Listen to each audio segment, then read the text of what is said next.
What's up, everyone, and welcome to Sustainability Now, where we cover how the environment, our society, and corporate governance affects and are affected by our economy. I'm your host, Mike Disabato, and we are back from a month-long holiday to bring you an episode on the importance of sustainability in the credit market. Thanks as always for joining us. Stay tuned.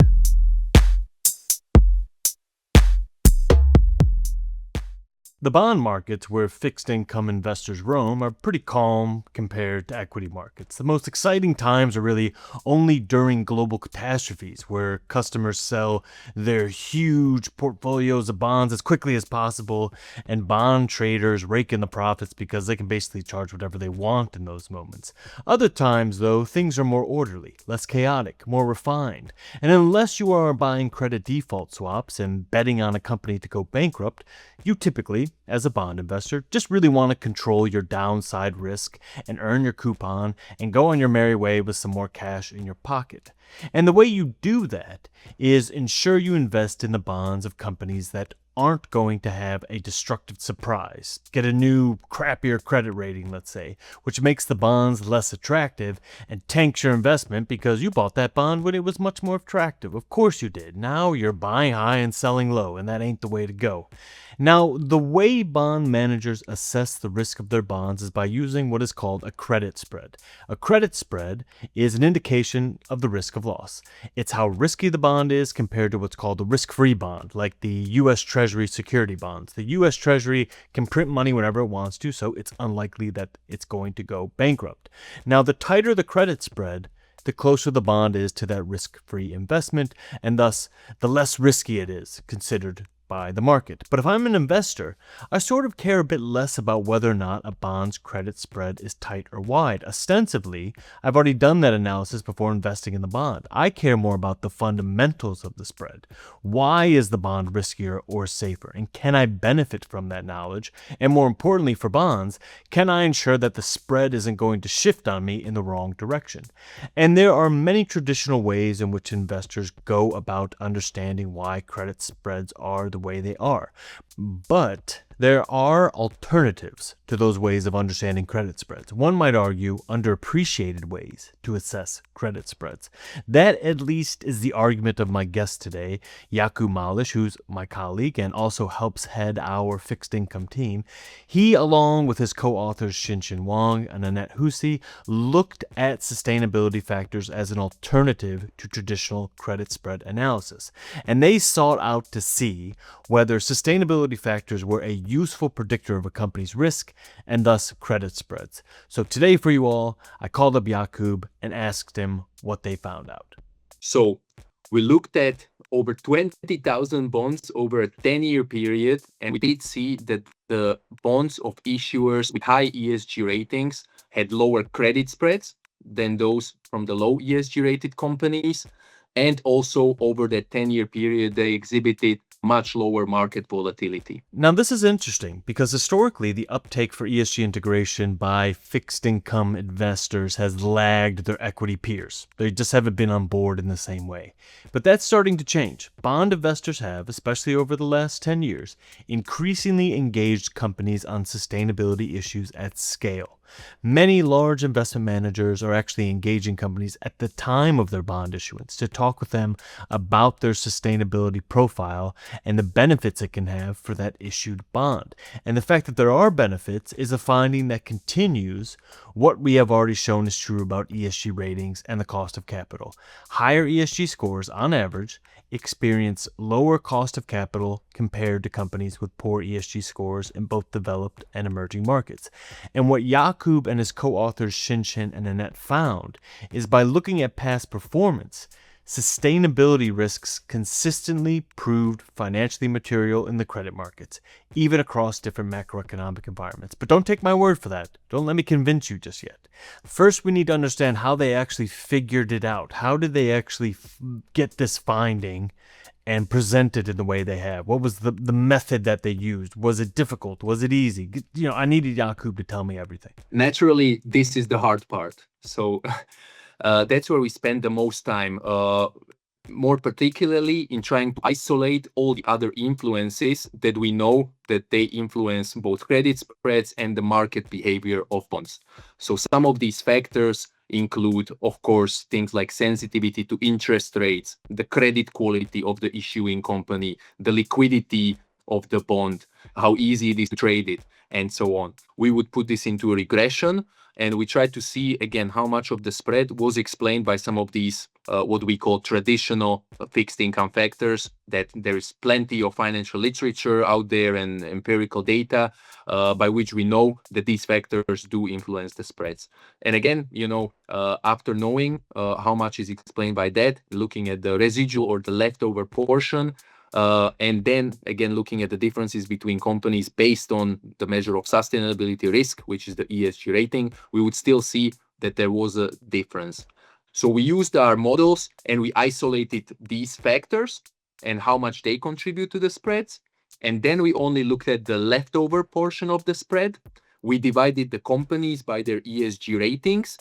And we saw that in this leftover portion, do we still see significant differences between the spreads of, again, the high and the low rated companies?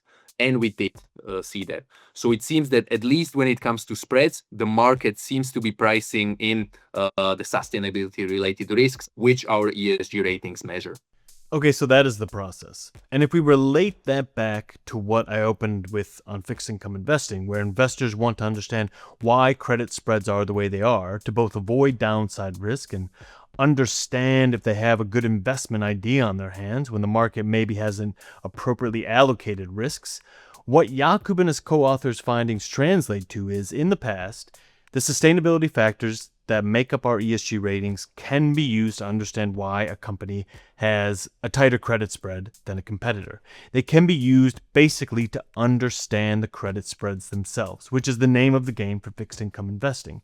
So let's go through an example of why that might be the case. Why might the underlying factors of an ESG rating lead to a tighter credit spread and help investors understand why that credit spread is the way it is? So maybe if you consider two very similar companies, operating in the same industries, having roughly the same business model, maybe very similar financial strength, but you know that one of the companies, let's say, has a history of being involved in some environmental issues, such as maybe its products led to pollution of the environments, and the companies were fined for that.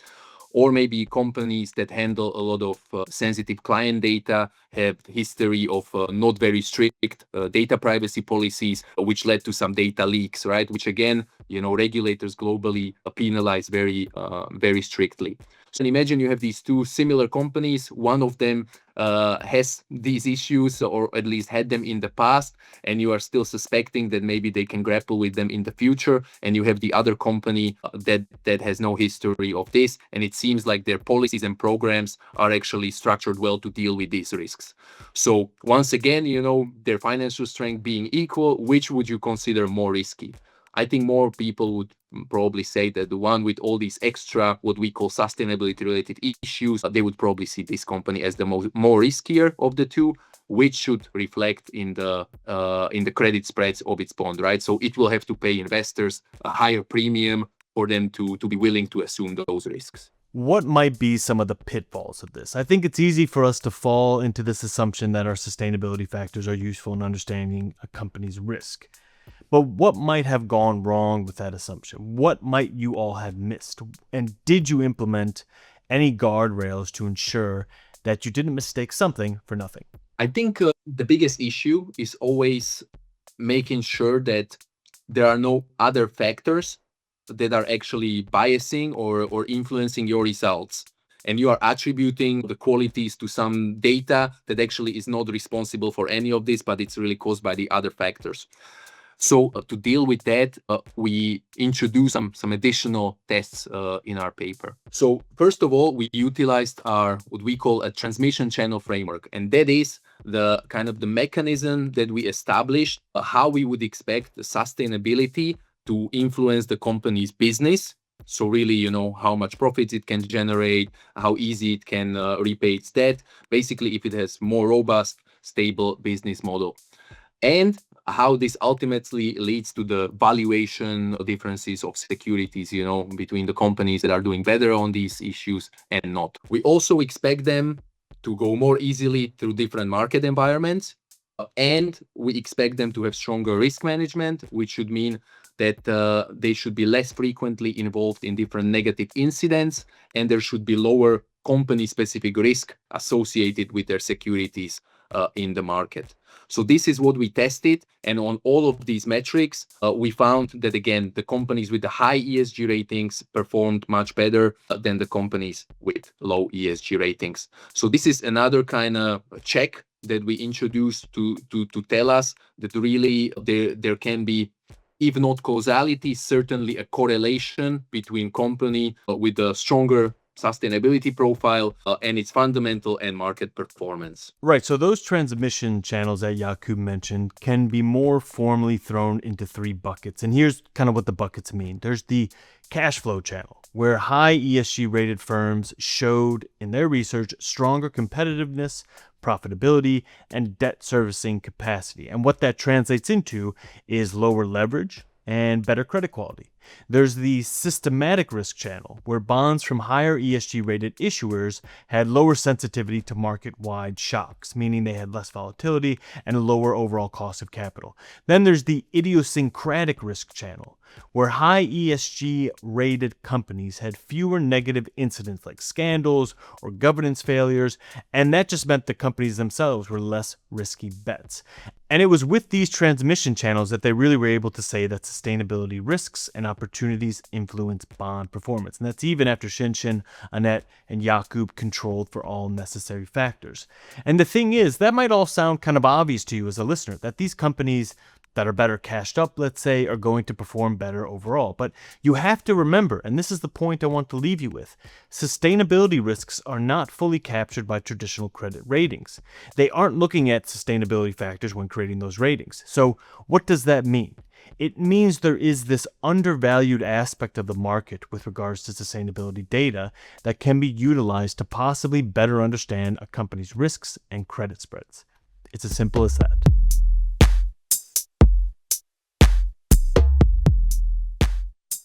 And that's it for the week. I wanted to thank you so much for listening. I wanted to thank Jakub for talking to me about the news with a sustainability twist. If you like what you heard, don't forget to rate and review us. That always helps us on the podcast lists.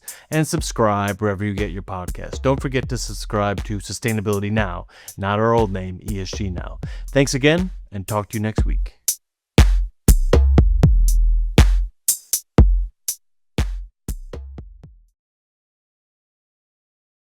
The MSCI ESG Research podcast is provided by MSCI Inc. subsidiary, MSCI ESG Research LLC, a registered investment advisor, and the Investment Advisors Act of 1940, and this recording and data mentioned herein has not been submitted to, nor received approval from the United States Securities and Exchange Commission or any other regulatory body. The analysis discussed should not be taken as an indication or guarantee of any future performance, analysis, forecast, or prediction. The information contained in this recording is not for reproduction in whole or in part without prior written permission from MSCI ESG Research. None of the discussion or analysis put forth in this recording constitutes an offer to buy or sell or promotional recommendation of any security, financial instrument, or product or trading strategy. Further, none of the information is intended to constitute investment advice or recommendation to make or refrain from making any kind of investment decision and may not be relied on as such. The information provided here is as is, and the user of the information assumes the entire risk of any use it may make or permit to be made of the information. Thank you.